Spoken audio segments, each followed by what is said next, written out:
Hi friends, welcome to this latest episode of the Nationalist View, and today we have with us a very special guest, Major Ben Lowsen. Major Lowsen, thank you so much for taking time out from your busy schedule and being with us. And welcome to the Thank show. you, Mr. Anand.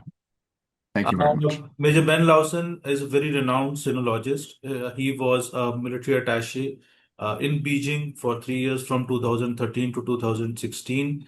He also currently advises the U.S. Air Force on China-related issues, and he lectures and writes extensively. And he is, as I mentioned, a sinologist. So we are going to talk about China primarily. Major Lawson, my first question is that there seems to be a lot of confusion about what is the United States policy on China during Trump regime. We are witnessing some signals which many commentators like us and especially people in India, they find it, and in other parts of the world also, so they find these signals very contradictory. China is a known arch rival of United States, whereas it seems, and India was seen as a countervailing force to China in South Asia. And Pakistan was seen as a Pakistan is seen as a close ally of China. But we see the US and US policy towards Pakistan becoming softer. US policies towards India, they seems to be creating a lot of constraint. So is it just a short-term phenomena? So there seems to be a lot of confusion about how US intends to deal with China from a strategic perspective. So if you can throw some light on this. Very good, Mr. Anand. I will try. First, let me say I'm no longer an advisor just for the Air Force. I have various jobs around the services. As for President Trump's China policy, basically, I think he's trying to secure a deal with China that will be favorable for the U.S. And his actions go towards that. And I think that's very much his style. I think the thing that he is not doing really is trying to hold China accountable for any of the or for much of the negative activity is doing around the world. Certainly, he wants to stop Chinese encroachment into the U.S. With things like fentanyl, drugs, and unfair trade deals. But I think some of the moral aspect he doesn't have, and that might be contributing to the sort of changes in U.S. policy that you're seeing here, where we're not necessarily, uh, you know, China is an opponent, clearly, like Russia is an opponent. But by the same token, Mr. Trump is more willing to try to make a deal with China and maybe even make some concessions on that front. And so, with regard to Pakistan, of course, natural Chinese ally, and I think we'll talk about this in a minute, but there are U.S. interests in Pakistan, and there have been for a long time as well. So, we've worked with Pakistan for a long time. India, as a counterbalance to China, I think is still a major strategic concept that we're working with. It might be that President Trump is a little bit less looking at it towards that, but he's very much about leverage. I think when you look at Trump making a deal, one of the big things he's looking for is leverage, and that works on all sides. So, looking for how we can leverage China to get what we want, how we can leverage Pakistan to get what we want from them, and also, frankly, India as well. So, I think that's a major thing about his personality is the desire for leverage. I think if I could criticize it, he takes kind of a narrow view of leverage and he doesn't use all of the tools of national power. The big one he likes is tariffs, of course, if you've been listening to him. So he's using tariffs for all sorts of things, but there are actually a number of other tools he could and should be using. Major Lawson, we'll talk a little more about China now. We have seen there's a lot of hue and cry about what is happening in Gaza as a humanitarian crisis. So there was recently United Nations General Assembly where the issue of Gaza came up, and everybody seems to be, especially in the Western Hemisphere, talking about Gaza in the Middle East, and but nobody is talking about what is happening in Xinjiang. Why Xinjiang is there are brutal, there is a major humanitarian crisis there, which has been there for decades now. It is getting worsened, and nobody seems to be talking about it. It is much worse than Gaza. So, if you can, elaborate upon it, that what's actually basically broadly happening in Xinjiang, and why nobody is talking about it. at least, people in the Western Hemisphere should be talking about it? Or is it that the Chinese influence operation is so great that it is able to suppress globally this massive and brutal violation of human rights there? Well, thank you very much for that question, Mr. Anand.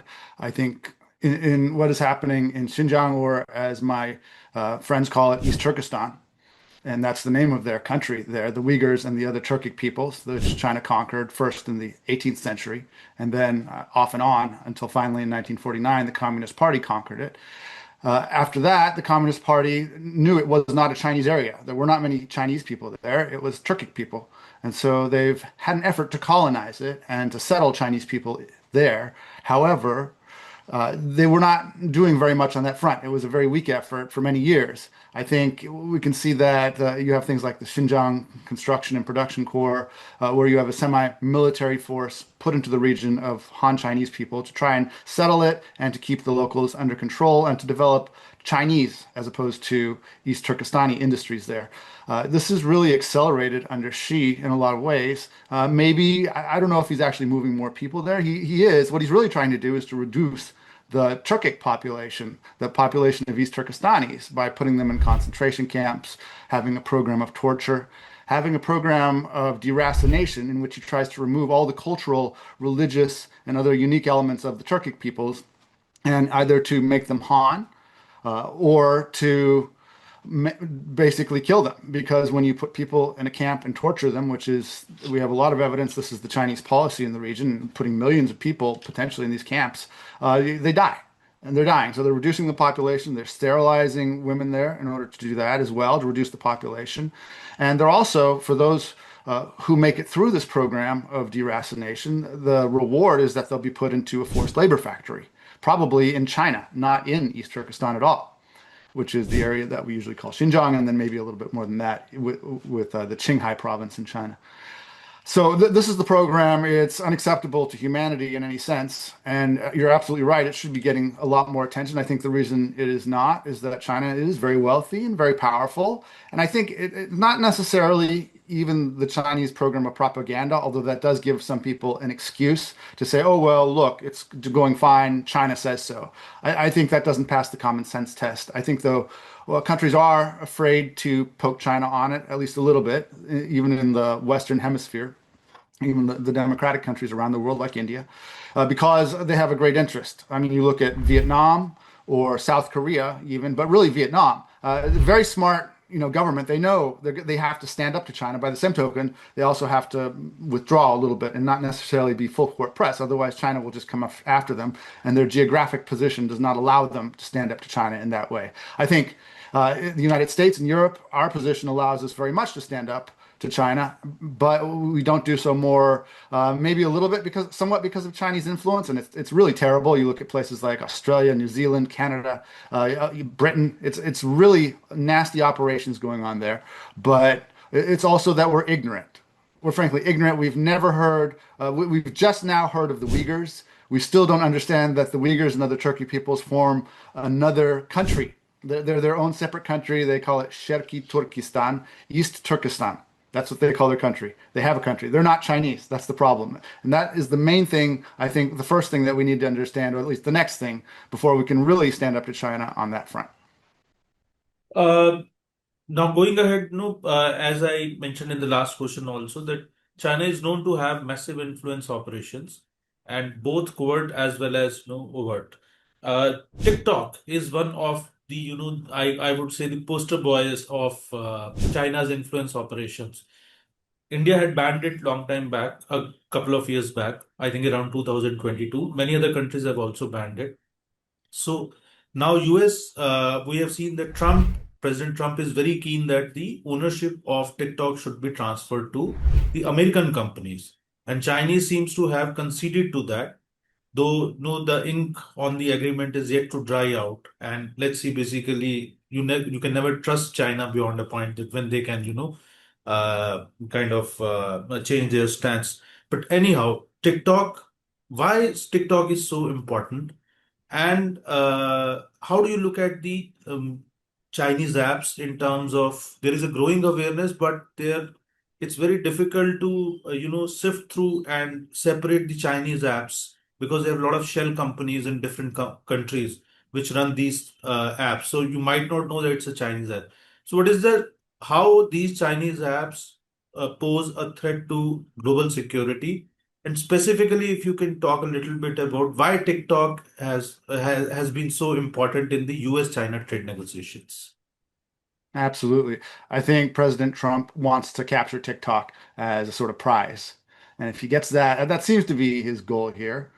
And TikTok, I think there's two aspects. There's the business aspect and there's the security aspect. And on the business aspect, there's a lot of money involved. It would ultimately help the U.S. economy to have a thriving TikTok here. It's not to say we don't have our own native alternatives like YouTube Shorts, which are just as good. It's not a very complicated algorithm, and it's something that's fairly easily improved, I suppose. And they're working on that, and that makes a lot of money for a lot of people. So that's one aspect. I think Trump is probably hesitant to cut that off. Oracle is the major data company in our country who is tagged to host TikTok. And so, of course, they and other people involved in the deal are going to be pressing Trump to make the deal. And I think that's sort of what's on his mind, that and the idea of the prize. But the security aspect, of course, is very concerning. I know the U.S. Congress and our China committee, our Chinese Communist Party committee, have been looking very closely at that. There's the direct threat of stealing our data as users put their information into TikTok. Then there's a slightly, but not much more subtle threat of information warfare and propaganda coming in through TikTok because the CCP very heavily censors what TikTok is allowed to print. So you, for example, you don't see anything about East Turkistan or Xinjiang on there because they don't allow it. Even, their CEO, Mr. Cho, came to the United States and testified before Congress and said, we have no relationship at all with the Chinese Communist Party. And that was just not true. It's striking that a CEO could come to our country and be so evasive in front of Congress to me. And it tells you what's going on there. It's a PRC, People's Republic of China, Communist Party influence operation, and that he is, wittingly taking part in it, and TikTok is part of that. So that's always going to be part of that. So I think India was probably smart to ban it. I don't know if that's going to happen in the U.S. We're very close. I mean, we have the law in place. It just needed to be triggered, and Trump is stopping it. And it's not clear if he can even do that legally. So that might get challenged. But it might get stopped. The deal might go through. I guess it would be good for the economy. I would hope that we could exercise more control over the censorship if that did go through. I think we think of a Chinese communist backdoor. We shouldn't think of it as being total. I think always, yeah, the data is going to be compromised in that way, but there are probably things we need to be doing about it on that front, and we should be looking into that. And that's something we can invest in. Another thing as a society we should invest in is asking ourselves how much time we really want to be spending looking at these short videos, because I think that there's a major societal harm going on, and I think we're only beginning to realize what that is. But overall, how do you see basically, China is building now a narrative, that it's a multipolar world, and China is actually representing that multipolarity. Whereas US is focusing on, US wants a unipolar world, and US, is representing that unipolarity. And Chinese influence operations, they have Confucius centers all across the world. Even US has a number of Confucius centers. India somehow has not allowed Confucius centers to happen because they would see through. Canada has. We have seen, even in Hollywood, China has, made a very interesting kind of. They have been running their influence operations there. So. How does US intend to, or how should we counter, how we can counter this Chinese version of, that, because nothing could be farther away from truth. China is an imperialist, authoritarian regime basically run by a dictatorship of Chinese Communist Party. And they come out talking about, multipolarity. So how do you look at it, and what needs to be done to counter it? Well, I think you've hit the nail on the head there. The Chinese Communist Party's story is obviously not true, and what their actions speak a lot more loudly than their words. So I think as that's received around the world, I think it's taken with a very large grain of salt everywhere where it goes. I think try to look at the problem from China's perspective. What is Xi Jinping trying to do? Well, one of the things he would love to do if he could is to capture Taiwan, bring it to his lights back into the Chinese empire. What does he need to do that on the information front? Well, he would like everybody, every country in the world to say that Taiwan is a part of China and always has been. That's and why would countries want to do this? Most countries have no reason to want to do this. Those that have said it or are supporting would support a Chinese military action against Taiwan are only doing so because they're paid off directly by the Chinese Communist Party, and that's a very expensive way to strategize. China can't afford, with all its money, still can't afford to pay the world to make it support an attack on Taiwan. So I think the Chinese problem is a lot bigger than our problem from that perspective. But on our side, of course, we need to be aware of the narrative and we should be fighting it, absolutely. And we should be pointing it out. I think one of the greatest weapons of the democratic powers is a sense of humor, because that's something that's not allowed to exist within the Communist Party. And if you look at CCP propaganda, their attempts at humor, it's terrible. It doesn't speak at all. But when the Communist Party is talking about freedom and multipolarity, and they've got people in concentration camps, I mean, what leg do they have to stand on? They have none. So I think they've spent a lot of money on propaganda. We've actually, and I congratulate India on not having Confucius centers. I would say that America, we have shut down most of our Confucius centers, which was a healthy step, not allowing outright communist propaganda in our country. And they could even have the propaganda here. They just needed to register as government entities. And I think it goes back to a primary fact of our times that you have two world orders. You have a democratic world order with India, the United States, Europe, and you have an authoritarian world order with Russia, Iran, and it's headed by China and supported by China, and the wars are being funded by China. And you can't treat these two sides the same. I think that's a mistake that past American presidents have made. I think maybe to some extent Trump is making it as well because he doesn't see the moral aspect. Frankly, I think that's not one of the things he likes to pursue and harass people. He likes to fight back. He cuts costs. He'll make bluffs. He likes to sell his program, but he doesn't understand the moral aspect and how mobilizing that is for so much of the world. And I think that's really what's at stake here. And I think we have to stop funding the authoritarians is one of the huge things. You know, we have captured elites like Evan Greenberg at Chubb Insurance, or even like Jensen Huang at NVIDIA. And, you know, these are people I admire and I admire what they built and we're defending on them to do great things. But by the same thing, we've got to get them in line to make them find a better way, because we can't keep funding China because we're funding the weapons that are killing people in Ukraine today, killing people in Israel today.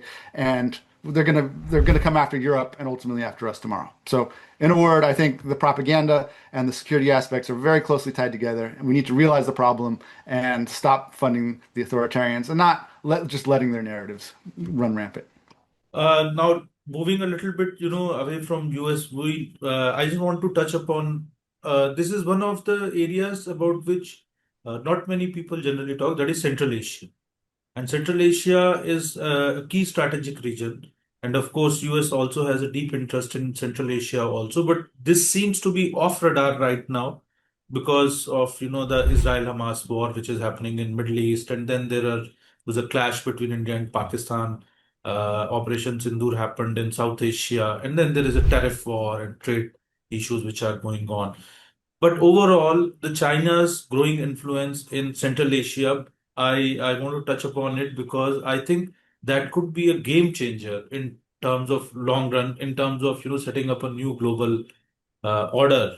Recently, I have read that Uzbekistan has kind of made it mandatory in their schools to teach Mandarin, basically Chinese, for our viewers, those who don't understand what Mandarin is. So uh, they have made it, and we have seen, that China's growing influence there. And now Central Asia borders, Afghanistan also. And we have seen, that about the Bagram air base in Afghanistan. So there seems to be a tug of war, or there seems to be, a difference of opinion. That China is trying to take over Bagram, basically air base. That is a general information which you are getting. You can correct me. You would be more well informed. So US had pulled out of Afghanistan, but Afghanistan remains, strategically very important. China is also growing its influence there. Then China is growing influence in Central Asia also. So how do you look at the Chinese operations in Central Asia? and how important they are and how much of a threat they pose to the global security? Well, classically, Central Asia has been China's zone of security interest, you can say, and it's always been a back and forth with people like the Xiongnu or Hans in that area. And so China would basically like to make it safe. And in modern terms, this is what they call the three evils, these three threats of separatism, extremism, and um, radicalism in Central Asia, where China would like to quell it. And this is what they see with the Uyghurs and East Turkistanis. This is what they accuse them of this sort of terrorism against China, and they'd like to quell it. And so they do see Central Asia as the key link in that and cooperation with the modern Central Asian countries.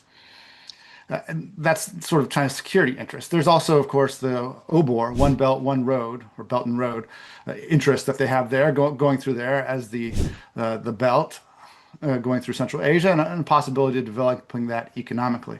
Now, it was very interesting as you were talking, of course, what you're talking, the sort of tug of war there that you're talking about harkens back to the 19th century Great Game, they called it, between Russia and Britain in Central Asia. And I think you see a lot of echoes of that today. You know, you look back to the U.S. war on terror and who were some of our greatest allies, well, Central Asian countries like Kyrgyzstan. We worked actually Turkmenistan, we worked very closely with them as well. And we did that in spite of the fact that Russian influence was still very heavy there. So we're talking about American influence, British influence, not so much now, but Russian influence. What don't you see there really as much before is Chinese influence. And it's really remarkable that a country as large as China and as close to Central Asia as it is doesn't have more influence there. And I think it speaks to how bad the Chinese Communist Party is. If you have still even more Russian alignment, not saying the Russian alignment, but like Russia helped Kazakhstan with their crisis earlier in a year or two ago. It's really remarkable that Russia has a lot more pull in Central Asia than China does, with Russia being so weak as it is, as it's fighting its war in Ukraine and not a lot of spare capacity.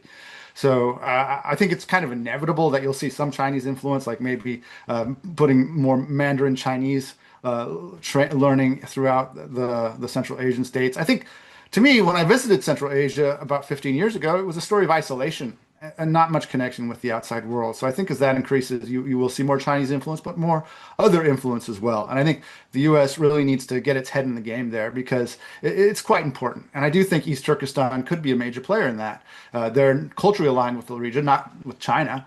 And I think by supporting an independent East Turkestan at some level, we could actually make strategic headway in the region and make a real point of pressure against China. And I think the same goes for Bagram Air Base, which I think it was very unwise for us to give up, just simply abandon Bagram. I think there was no pressure to do so, really, other than the idea that we had to get all troops out of Afghanistan. Beyond that, there was nothing. And that was a poor strategic driver. I think we paid a heavy price for that. I think President Trump might actually go back into Bagram. At least he's pressuring the Taliban to let us back in there. So that might happen. And I think it is a good strategic point, as with Central Asia, really to keep China in check and to some extent Russia. Thank you, Major Lawson, for your sharing your deep insights, and we'll continue to track China and US also, especially US-China relationship with Major Ben Lawson. And thank you so much, Major Lawson, and we'll be back soon with another topic, another conversation. And we expect and hope to have Major Ben Lawson back on our podcast soon. Thank you so much. Thank you, Mr. Anand.